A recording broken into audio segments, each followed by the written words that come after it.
स्वागत है दोस्तों आप सभी का अपने यूट्यूब चैनल में। दोस्तों आज का ये वीडियो जेकबोर्ड के क्लास 10th के सभी विद्यार्थी के लिए very very most important video होने वाला है। ठीक है, जो भी विद्यार्थी दोस्तों 27 मार्च को विज्ञान का पेपर देने वाले हैं, ठीक है, साइंस का पेपर देने वाले हैं 27 मार्च को, दोस्तों वीडियो को अंत तक देखिएगा।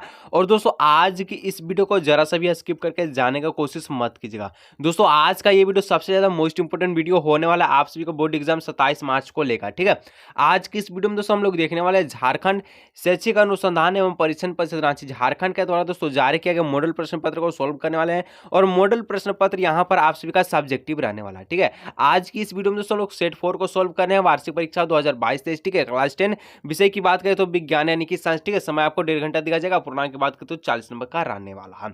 दोस्तों वीडियो को जरा सा भी स्किप मत कीजिए। आज का ये वीडियो 27 मार्च को होने वाले बोर्ड एग्जाम को दोस्तों सबसे ज्यादा मोस्ट इंपोर्टेंट वीडियो होने वाला है। ठीक है, और दोस्तों जिस प्रकार से यहाँ पर मॉडल पेपर का जो दोस्तों पैटर्न है, इसी प्रकार से क्वेश्चन पेपर का पैटर्न रहने वाला है। और यहाँ से दोस्तों यहाँ से अधिक प्रश्न डायरेक्ट आपको बोर्ड एग्जाम में देखने को मिलने वाला है। कब? 27 मार्च को। तो चलिए आज की इस वीडियो को स्टार्ट करते हैं। दोस्तों वीडियो को अंत तक बने रहिएगा। ठीक है, वीडियो पे देखिए सबसे पहले जब आप बोर्ड एग्जाम देंगे 27 मार्च को, ठीक है, साइंस का दोस्तों, साइंस का दे या कोई भी सब्जेक्ट का दे, तो सबसे पहले सेक्शन ए रहेगा। ठीक है, सेक्शन ए कहने का मतलब इसमें दोस्तों आपको वेरी शॉर्ट प्रश्न रहेगा जिसमें 7 को पूछेगा दोस्तों, 5 का उत्तर दे दीजिएगा आसान से। ठीक है, और एक प्रश्न पर दोस्तों 2 नंबर दिया जाएगा और इस तरह से आप सभी को 10 नंबर वेरी शॉर्ट में पक्का करना है। ठीक है, तो चलिए आज की इस वीडियो को स्टार्ट करते हैं। वीडियो पर अंत तक बने रहिएगा। ठीक है, सबसे पहला प्रश्न काफी इंपॉर्टेंट प्रश्न दोस्तों, कई बार बोर्ड एग्जाम में पूछा गया प्रश्न भी है। ठीक है, कि विद्युत आवेश का एसआई मात्रक लिखे।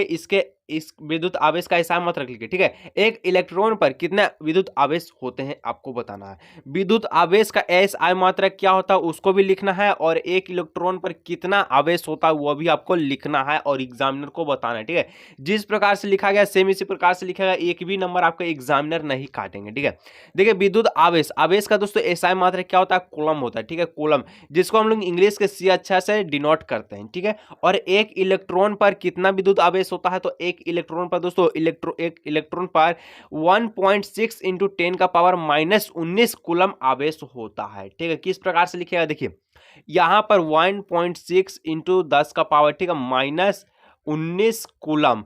तो इस प्रकार से दोस्तों आपको लिखना बोर्ड एग्जाम में। ठीक है, चलिए नेक्स्ट बढ़ते हैं 2 नंबर की। 2 नंबर भी काफी ज्यादा इंपॉर्टेंट प्रश्न कहता है कि वोल्ट मीटर का प्रयोग कौन सी भौतिक राशि मापने में की जाती है और इसे विद्युत परिपथ में किस तरह संयोजित किया जा सकता है। काफी इंपॉर्टेंट प्रश्न है, ध्यान से सुन लीजिएगा। ठीक है, वोल्ट मीटर दोस्तों, वोल्ट मीटर किसको मापने के लिए किया जाता है? तो वोल्ट मीटर दोस्तों सबसे पहले तो एक मशीन होता है। ठीक है, ये मशीन होता है दोस्तों, और ये मशीन वोल्ट मीटर के द्वारा हम लोग वोल्टेज को माप सकते हैं। ठीक है, वोल्टेज को हम लोग माप सकते हैं दोस्तों वोल्ट मीटर के द्वारा। जैसे कि आप कहते हैं कि आपके घर में जो लाइन जो आता है, ठीक है, बिजली आती है, कितना वोल्टेज कम है बेसी आप किस तरह से नापेंगे?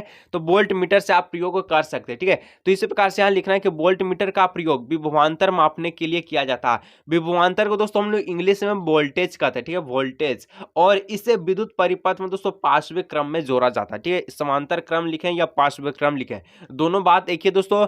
अगर यहां पर दोस्तों अमीटर का बात है, ठीक है, अमीटर का बात है तो श्रेणी क्रम में उसको हम लोग जोड़ते हैं, और यहां पर दोस्तों आपका विभवांतर का बात है, ठीक है, इसे विद्युत परिपथ में हम लोग पार्श्विक क्रम में जोड़ सकते हैं। चलिए नेक्स्ट 3 नंबर। ठीक है, काफी इंपॉर्टेंट है। और 3 नंबर दोस्तों ये आपका जो है यहाँ पर ऑब्जेक्टिव भी इससे क्लियर हो जाए। ठीक है, कई बार ये ऑब्जेक्टिव में और सब्जेक्टिव दोनों में पूछा गया प्रश्न। ठीक है, कि ऐसी धातु का उदाहरण दीजिए जो कमरे के ताप पर द्रव अवस्था में पाया जाता है। काफी इंपॉर्टेंट प्रश्न है और इसका उत्तर हो जाएगा पारा। ठीक है, देखिए यहां पर तो ऑब्जेक्टिव में सिर्फ पारा लिखा हुआ मिलेगा। ठीक है, लेकिन जो आपको सब्जेक्टिव है 2 नंबर पक्का करना, तो इसको सेंटेंस में लिख दीजिए, पारा कमरे के ताप पर द्रव अवस्था में पाई जाती है। ये रहा धातु। ठीक है, धातु।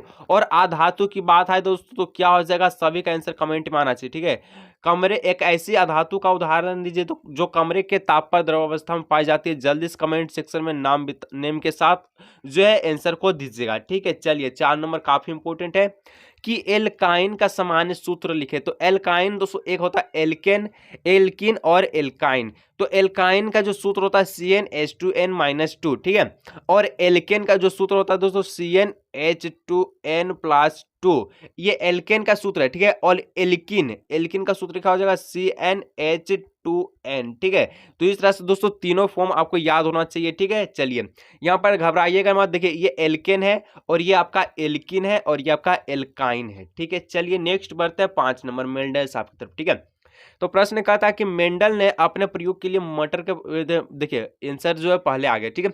मेंडल ने अपने प्रयोग के लिए किस पौधे को चुना, तो किस पौधे को चुना दोस्तों, मटर पौधे को चुना था, ठीक है।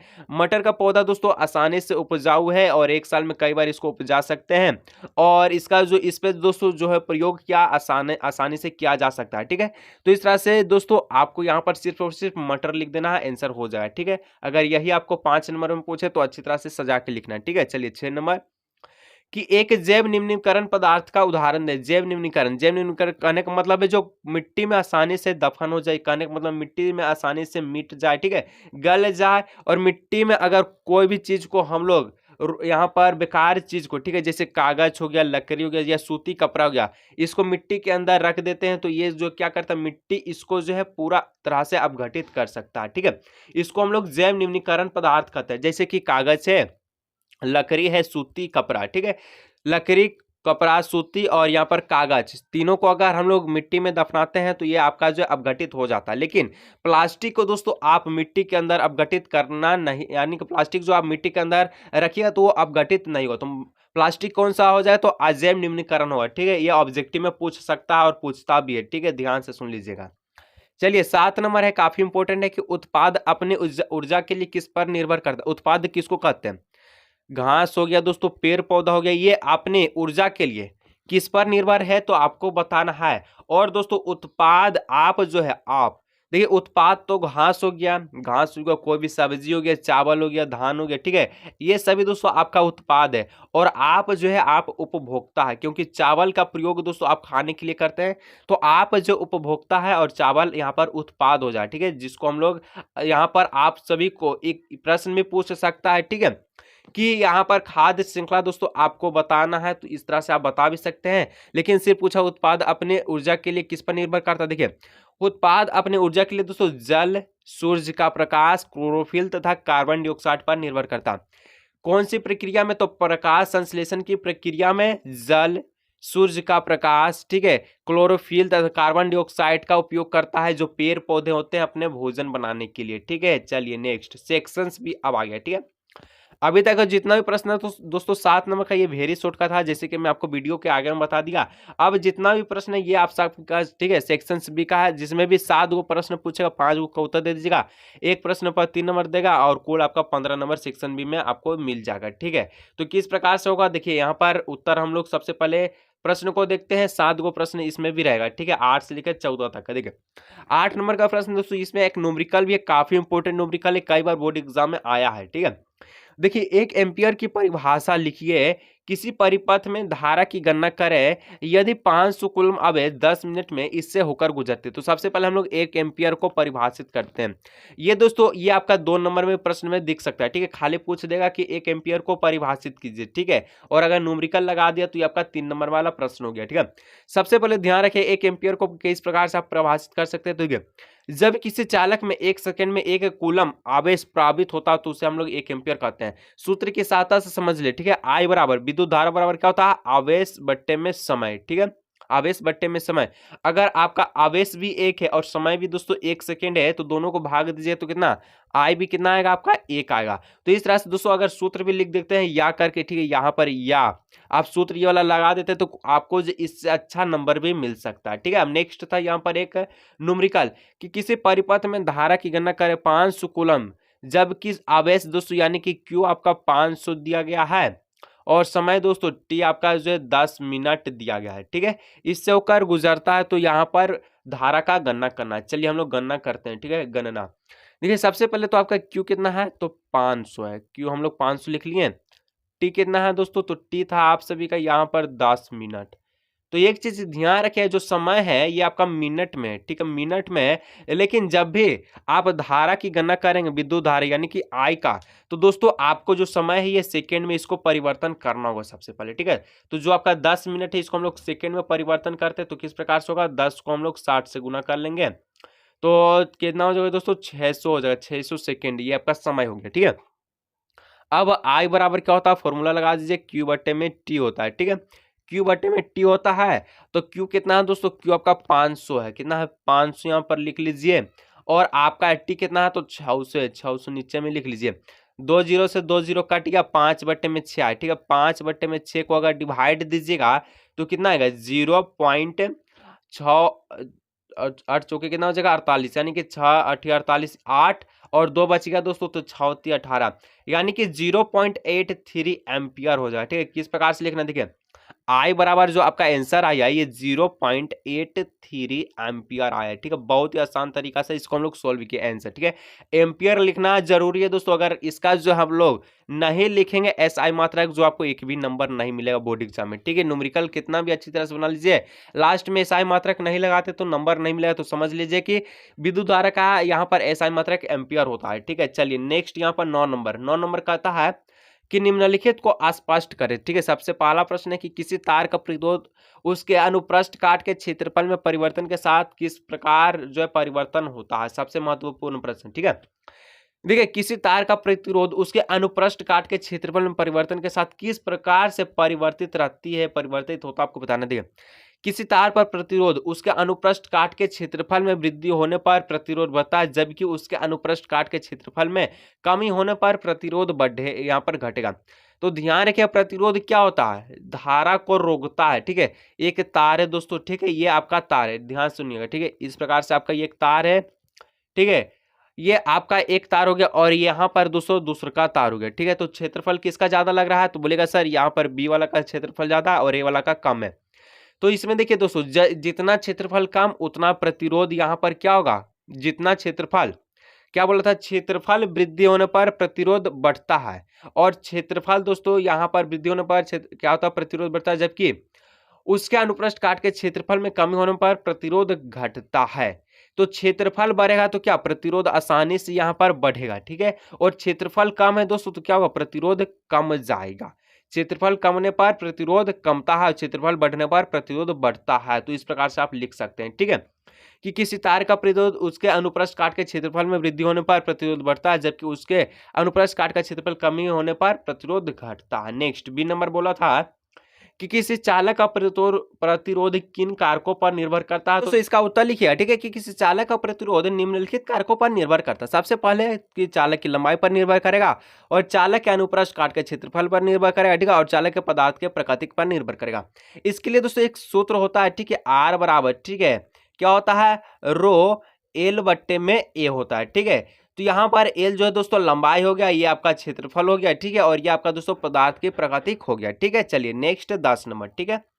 10 नंबर काफी इंपॉर्टेंट प्रश्न है, कहता है कि विद्युत टोस्टरों तथा विद्युत स्तरियों के तापन अवैध शुद्ध धातु के ना बनकर किसी मिश्र धातु के क्यों बनाए जाते। काफी दोस्तों यहाँ पर बेजोर प्रश्न है और काफी इंपॉर्टेंट भी है, ठीक है।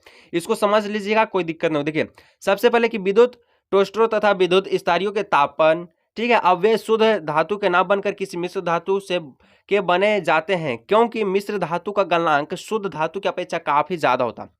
जो मिश्र धातु है दोस्तों, मिश्र धातु का जो गलनांक है ये शुद्ध धातु की अपेक्षा क्या होता है, काफी ज्यादा होता है, और जिसके कारण यह गर्म होने पर क्या होता है, जल्दी पिघलता नहीं है। यानी कि जो मिश्र धातु के इसलिए बनाया जाता है ताकि जो इसका जो गलनांक है दोस्तों ये जल्दी से नहीं गलता है, इसलिए जो है शुद्ध धातु की जगह मिश्र धातु का उपयोग किया जाता है, ठीक है। चलिए नेक्स्ट 11 नंबर का प्रश्न कहता है कि 3 पर्यावरण हितैषी अभ्यास लिखे, यानी कि पर्यावरण के हित में कौन से काम होते हैं, 3 ऐसे काम को आपको लिखना है, ठीक है। चलिए हम लोग लिखते हैं, काफी इंपॉर्टेंट है कि 3 पर्यावरण हितैषी अभ्यास निम्नलिखित हैं। सबसे पहला देखें तो प्लास्टिक की थैले के स्थान पर कचरे की थैली, यहाँ पर कपड़े की थैली का इस्तेमाल करना, ठीक है। अगर आप पर्यावरण के हित में काम करते हैं तो अच्छा बात है, ठीक है, और इससे अगर जाते हैं दूर तो गलत बात है। कहने का मतलब दोस्तों कि प्लास्टिक का कम से कम उपयोग करें और कपड़े की थैली का इस्तेमाल करें जब बाजार जाया करें तब, ठीक है।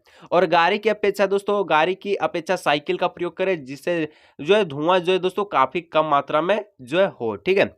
और हर जगह पर कूड़ा कचरा नहीं जमा करना चाहिए। तो इस तरह से आप पर्यावरण हितैषी के अभ्यास को निम्नलिखित तरह से प्रकट कर सकते हैं, ठीक है। चलिए 12 नंबर कहता है कि समजात अंग से आप क्या समझते हैं, उदाहरण दें, ठीक है। समजात अंग, समजात का मतलब अर्थ आप समझ गए कि ऐसा अंग जो उत्पत्ति तथा रचना में समान है, उत्पत्ति और रचना में यानी कि बनावट में समान है पर कार्य भिन्न भिन्न है, ठीक है।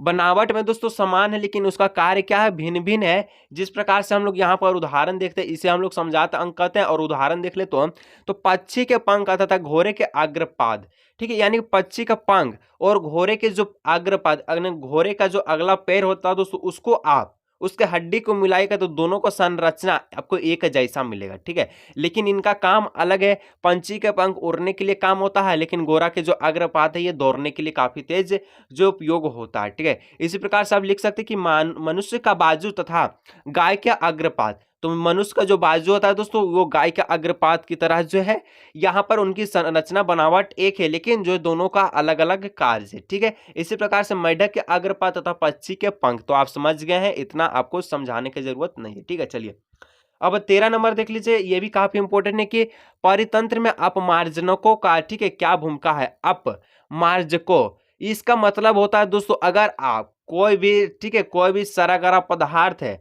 उसको गलाने के लिए यहाँ पर अपमार्जक जो एक ऐसा जीव है दोस्तों, जो आपके मतलब कि जो पर्यावरण को दोस्तों बहुत अच्छी तरह से कंट्रोल करता है। अगर ये नहीं रहता तो दोस्तों किसी भी चीज को गलाने में आप मतलब कि किसी भी चीज को आप नहीं करा सकते हैं। किस प्रकार से, देखिए सबसे पहले यहाँ पर एक उदाहरण समझ लीजिए मेरे द्वारा, ठीक है।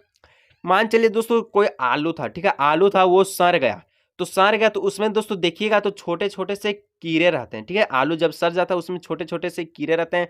जब कैसे कुछ भी जो है यहाँ पर पक्षी मर गया, कुछ भी मर गया, ठीक है, तो वहां पर उसको गलाता है कौन, अपमार्ज को, जो कीड़े का काम करता है। और अगर दोस्तों आप मिट्टी के अंदर सड़े गले पदार्थ को डालते हैं, ठीक है, या कुछ भी डालते हैं, कागज हो या कुछ भी हो, तो उसको गलाने का काम अपमार्जक का था। अगर अपमार्जक नहीं रहता दोस्तों तो ये मिट्टी के अंदर कितना भी जटिल पदार्थ उसको से नहीं गला सकता है। तो इस तरह से आप लिख सकते हैं कि परितंत्र में अपमार्जक मृत जैव अवशेषों का निपटारण करता है, यानी कि जो भी अवशेष पदार्थ है जैव का, ठीक है, जो आप घटित हो सकता है, जैसे हम लोग अभी जैव अवशेष यानी कि जैव न्यूनीकरण का कुछ उदाहरण देखे थे, कागज था, यहाँ पर लकड़ी था, ठीक है, और भी सूती कपड़ा था, ठीक है, जिसके गलाने के लिए किसका जरूरत होता है, अपमार्जक का। या मृत शरीर को अपने भोजन के लिए प्रयोग करते हैं।